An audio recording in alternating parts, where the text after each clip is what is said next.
Yeah,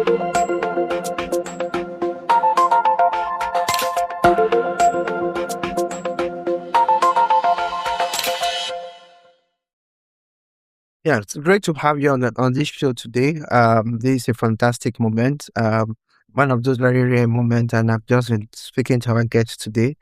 Very fantastic guy. I used to know him from a distance a while ago, and then I just told him that the thing I wish I can do is to make sure my front hair grow, because I'm need to grow backwards. So I'm here today, and it's a fantastic guy. Some insights that I cannot wait to hear you guys hear him talk about it. Just an introduction. Just tell us about yourself, your name, what you do, what you think we should know about you. Okay, I'll just keep it short then. So my name is Sherif Lanre Akinpelu. I'm a strategy consultant. So I'm also the founder of Strategy Tribe. I think that captures it. Okay, so you see what you just said now has a lot of things inside. It's like somebody that is pregnant, and they'll just tell you, my name is Sherif, and all that. It's a new Sherif you talk. Just know that. So, tell us about your academic side. Okay, so Strategy Tribe. I think Strategy Tribe is already 8 years this month. Wow. Yes, it started 2018. And the purpose of starting the community, started as a community, still a community, but now we have an academy, was that I noticed that to venture into the advertising marketing space in Nigeria used to be very difficult. So I was like, you know what is it that I can do to make sure that it's easier for people that come after me to be able to venture into the industry. So I've had that idea ruminating in my head. And then I saw, I think, a post by Account Planning Group UK. It said, oh, there's this training, but you can get a scholarship. So I applied for a scholarship. I was strategy lead there. And I was assistant brand planner. Wow. At Creative Zone there. And then I applied. And then they were like, okay, but looking at the role, right? I didn't hear from them for a while. Then I joined SPV. And then I got to hear from them. And then they said, you're starting to lead now. You should be able to afford this. Wow. Guess how much the fee was there? It was £1,000. Wow. I was earning, how much was I? Maybe 350,000. I'm like, I don't line up to £500, but the Brits, they're very direct. Oh, we think you are too senior for this opportunity. You should be able to afford it. And I was like, okay. And then that was how I started thinking about an academy. So the idea of starting Strategy Tribe, and starting Strategy Tribe started when I was at Creative Zone. But when it comes to setting up an academy, I had moved to SPV. SPV was the agency handling NTN accounts in Nigeria there as a strategy lead. So, and I couldn't, I could not, enjoy the benefit of that scholarship. So I started the knowledge sharing access and segment of Strategy Tribe there. So it was like connecting talents to business. So that's a lot of giveaway in terms of intellectual capacity, putting people in their own, going through that process. What drives you? So I think for me, in fact, I didn't come by superpower. My superpower is the ability to take something complex and make it easily digesting. So I don't believe that some people are not intelligent than others.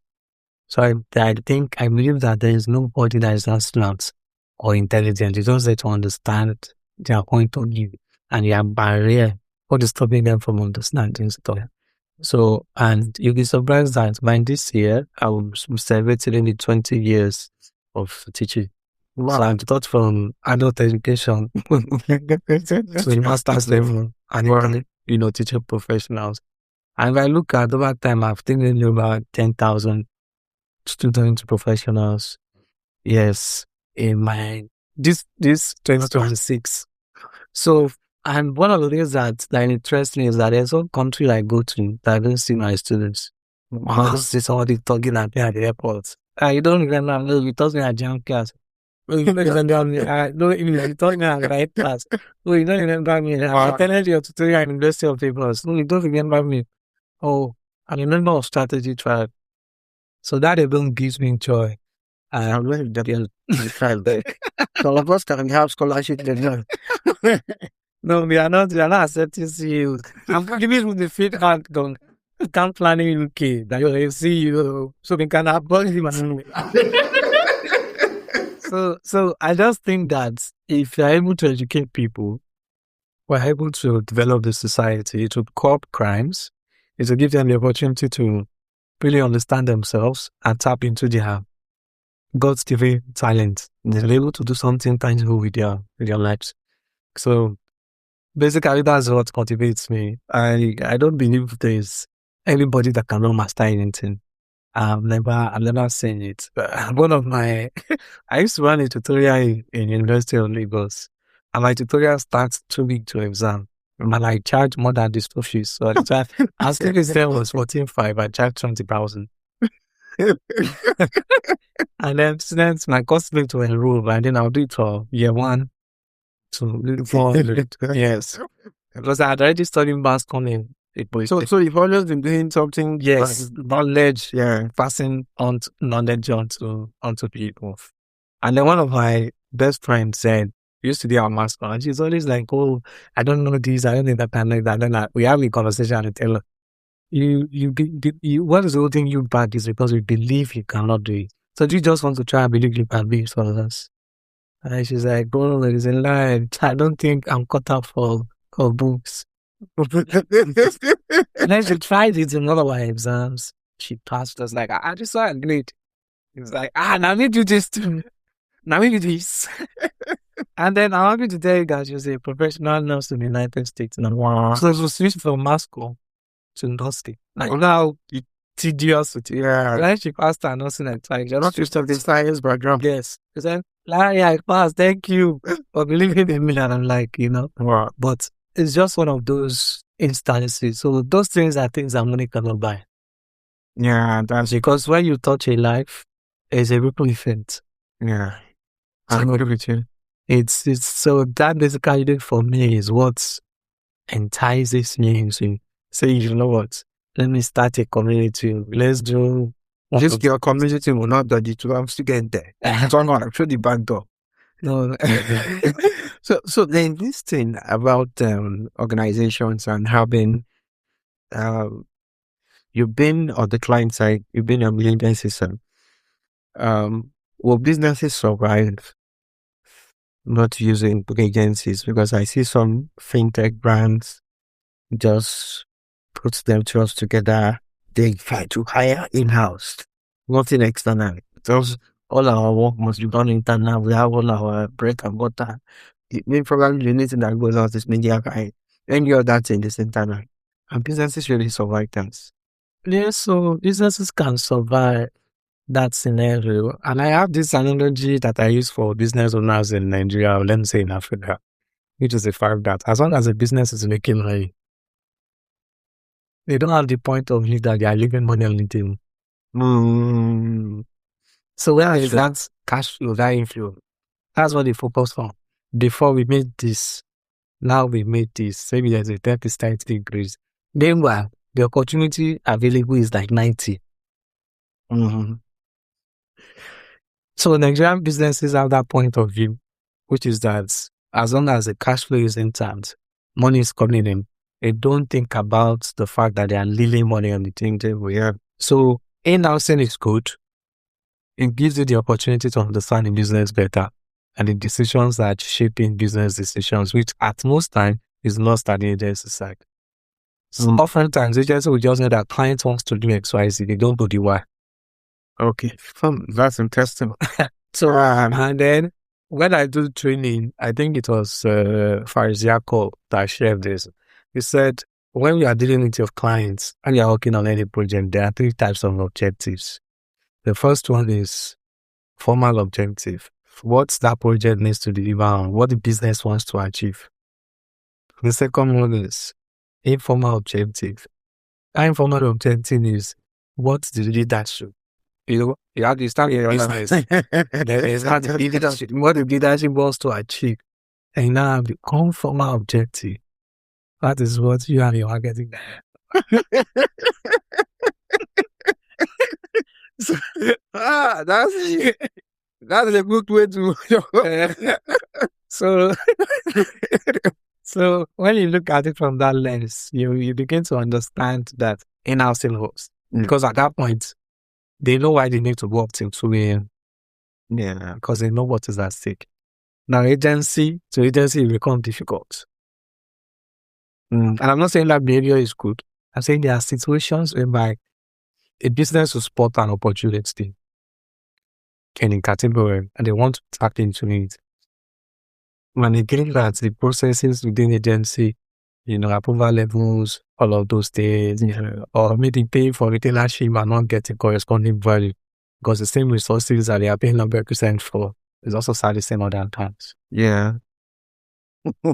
Hey, but every empty promise is 100%. Yeah, records. Well, I'm not biased. I would have max.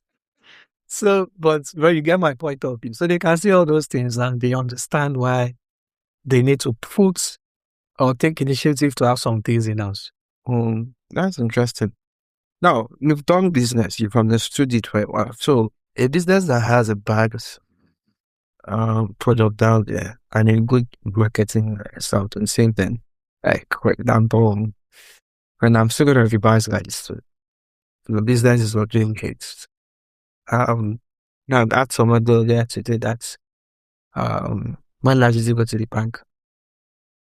And when last did you deposit money? They are owing me money, sir. 2 years. If Azula Bank is owing money for 2 years. They're owing money for 2 years.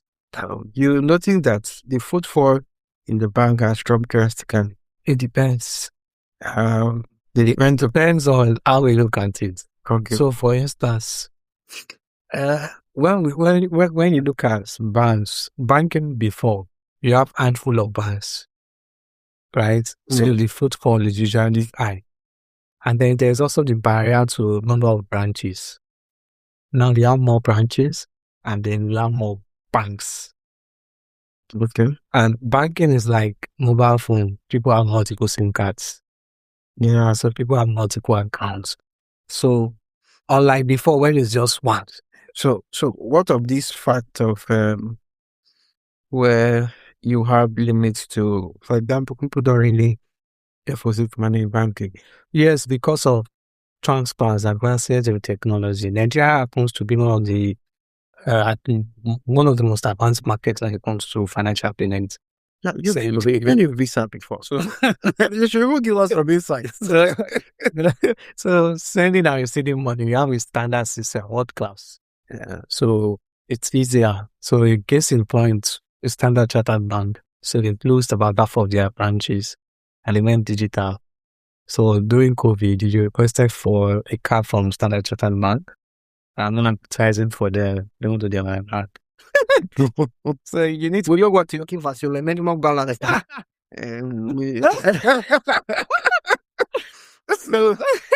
So if you need to get an ATM card, then you can do it on your out. So they deliver it to your doorstep. So you don't need to move to the branch. And because they've also cannibalized the branches, they are more tilted towards digital operationalization, which they are currently offering. So there's nothing we want to do. I have to go to the bank. You can call the customer service and then they have a conversation with you and then they fix the issues for you. So because of that advancement in technology, those of us that can use technology don't go to the bank. Now, those that cannot use technology, remember I said you have proliferation of banks now. You have tier 1, tier 2, tier 3 microfinance banks. Yeah. So most of the people that cannot use tech, they use microfinance banks. Some of them use Esusu. Yeah. So what those guys that roam about the market in Jajota, not Allijo, not those other relatives, but this one they mainly like microfinance. They send their sales world, then they have their register. If you go to Compare Village and you go and fix your phone, Remember that period where you are waiting, you see one email mail or your bank that will come and say, okay, Nancy, how far I don't come. And then hey, Chukodi, we pay 5,000 there, down. And then the register. So those are some of the things that are making it seem as though the footfall. So if we look at those of us that are digital natives that are educated, and look at the number of uneducated Nigerians, then you see still see that it's important to get there. So back to your question, which is you have a bad products and marketing sell more with bad products, right? Which I think is your first question. Yeah, so marketing will sell bad product first. So marketing is like a beam light, like this. What do you call these lights? So it's not filler lights. It's the filler light, right? So it spotlights. So when you have a bad product and you do fantastic marketing, you advertise it, people will buy it. But guess what? If it doesn't meet their expectation, that's the end. So marketing will help a bad product fail very fast. So you make your sales down at first, but nobody is coming. And business is sustained by repeated purchase. Yeah. So if the product is bad and you put money into marketing, you will know about it. You will buy it as widespread as people talk about your product when you are hyping it. This is the same way people talk about it when it is. And then then you make reference to a particular brand during the product that sponsor make for that day. I think it's a fashion brand. Remember the name? I think it's Paypot. Yeah, yes, Paypot. And it's not that maybe Paypot has maybe a bad product. They don't knew about Paypot, but Paypot continuously meets their expectations. That's interesting. So there's this particular brand. Let me use idea. And I think it was maybe 4 years ago where they were saying they released an ad that was the most hated ad during that time. My team is winning. Oh, I don't know if you can remember it. Yeah. My team is winning. I remember that. I think it's a bad thing or I can't. I can't even remember this story. But it's that particular brand existing till this. Yeah, they are gone. And it's sometimes it's not that you have a bad product. It could be because of other reasons. It would be external forces like policies. Before there's no right. Yeah, now they cancelled it. Yeah, all restored. Yeah, it's over. And then I checked on my own part, I still did. Then it's in my bag, that blue energy. But even I was telling in my clothes bag. They had a fantastic product. Yeah, my fantastic engineer. But you're very OP. No, but somehow that's in pivot. Yeah, I put that into a brand. But then OP is becoming an ecosystem. OP is not OP. It's not OP. Yeah. So what built the foundation of OP was a transaction that was happening on other businesses that they had there, like you were right. Then I'm sure it's an entire ecosystem. No, I agree with you. That makes sense. Then also, I'm thinking, what would you say to your younger self 20 years ago?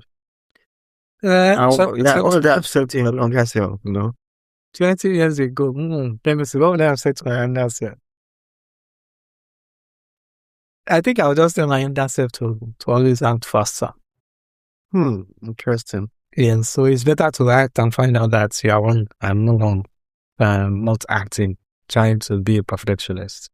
So act, learn, then move. Sharp. That's what you got to learn. That's like done a couple of things. Like, so let me give you an example. So there was a time I was living in Utudu, around 2018 till in the early 2020, early to 2023. And I had an idea. I said, what? This idea, There are a lot of unemployed undergraduates, graduates, and all of that. People that need sideline to survive. What if I do a test plan in model phase 1? I just get bicycles and get people to shop for people. Interesting. Yeah, 2019. And I didn't have that. Yeah. So are people delivering with bicycle now? Yeah. Yeah, Global, I have us. So the idea didn't just come to me. It came to all of us. Yeah. So it was the first person who asked this. Now unlocked it. We call it idea Ungo. Can you manage them now? So it's just that when you have inspiration, it's not, that idea is not peculiar to you. It's given to, it's like you have your Wi-Fi on. So those of you that have your Wi-Fi on at that point, you receive it, the inspiration at the same time, you download it. The person who owns it is the person that acts on it. So it's like the conversation between Michael Jackson and the Prince. Yeah. So if Michael Jackson has an idea and it doesn't act, if it doesn't enter the studio immediately, the Prince would. Yeah. And that's how they are able to maintain, keep each other in check. Yeah. That's a fantastic one. Yeah. And then another simple thought is that I see that you have some fantastic career pathway. Do you have some sort of mentorship system? Like as you deal with the tribe, you mentor, do you provide? Yes. Or you just teach, you listen, or what do you? No, so we do mentorship, indirect, direct. The community, one of the essence of the community is to bridge the gap between old strategies and the new ones. So the moment we organize a session, so for instance, we had strategies stand out in 2020 before the lockdown.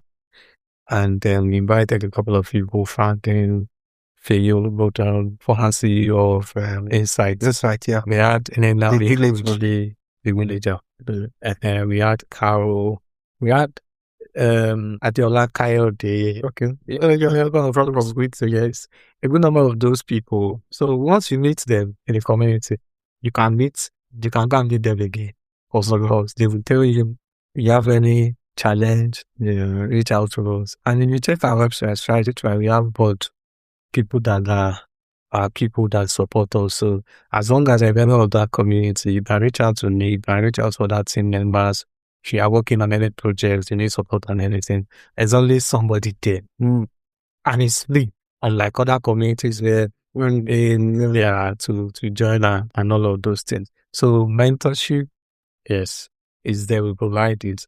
And then if you now tie it back to your question about me, which is in terms of my own career goals, did I also get mentors? Of course. So I'm an African man. And in Africa, it's a community that raises a child. So I always thought myself in the past, even now, I'm still the child of the marketing industry in Nigeria and Africa. And I've evolved because I've had people who invest in loss. Yeah. And there's one thing about me, I love to pay things forward. So you don't just help me and then it stays with me, I pay it forward. And I also tell people to pay it forward. So I've got a mentorship from different people. And so it's not even mentorship, they just look out for me. They think perhaps they are younger brother. They take me as their friend. So, and then they just say, okay. But I've been very lucky to have met all the people I've met throughout my career. They all played a very important role in my life. So, tell us one of the biggest things you struggled with in the course of your career. I'm still in action. I'm still a man in progress. So, while you're making progress, all those, So for me, I think one of the things that, and I didn't know this until they were doing sent forth for me at SPV when I went to join Visa. And then they sent Larry, some people call me Larry, some people call me Sharon. Say, you need to be careful about how honest you are. So I'm the type of person that I don't sugarcoat. So I don't tell lies to my clients. I know there are instances where you need to tell white lie, right? But my clients know that if they need to know something, if I'm not really know, they'll say, Sheriff, Sheriff, what do you think? I'll tell them the truth. So, and then they were telling me that about where you are going, you need to be careful. This year, this year, this year, I'll always say the truth. But it's a popular politician say if you say the truth, you win. Die. You don't say the truth, you say the truth and die. So, and then I never saw it that way. It was a moment of realization for me that you can be doing something and not know that people are looking at you. Mm-hmm. And I'm not saying I'm a saint, I'm a sinner. I say by Jelache. So, but my colleagues are telling me, not just one person, not super, like almost all of them. And I'm like, interesting. It's a good problem to have. Right? So, and I've said the second one, which is action. Yeah. Just and if there's anything I'll tell anybody, it's a sense of urgency. Life gets better. You see, most times the things troubling us, by the time you sit down to deal with it, if I'm having career discussion with the younger people, I always tell them, do you know that if they take the same time, I ask what interests them, so they will say soccer, for instance. So if you tell me football, say, no, don't let me use. So let's do physical here. So what interests you? Music. What about you? Food. What about you? Reading. What about you? games. So I always tell people that if we take just 15 minutes out of the time I will spend on what excites us and spend it on our life to say, this is my life. This is where I am. This is where I want to be. This is what is stopping me from getting there. This is one or two things I will be to get there. I'm checking. So I say, or even not say it as a beginning. Your days will make sense. No.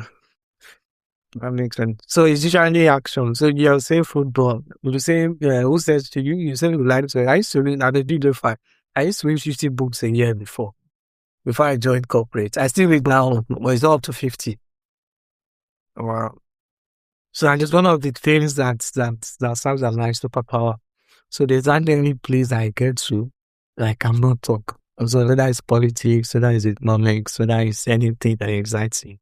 So I can have conversation beyond marketing. So, and if you're in marketing, it's important to you. I used to have one but then when I was at Creative Zone, he was the marketing director of Danke, Naston. Danke, that would taste his, that would taste sauce. And I've forgotten his name. And every time we go to look for anything, we always ask us how many do markets. That's his attitude. So when you get to his office, you give updates or you have conversation. And then you ask random questions, 3 questions.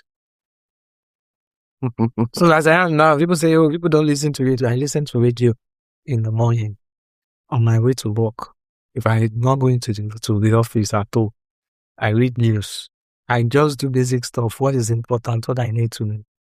I need them. So when we're having conversation, I can reference those points. Yeah.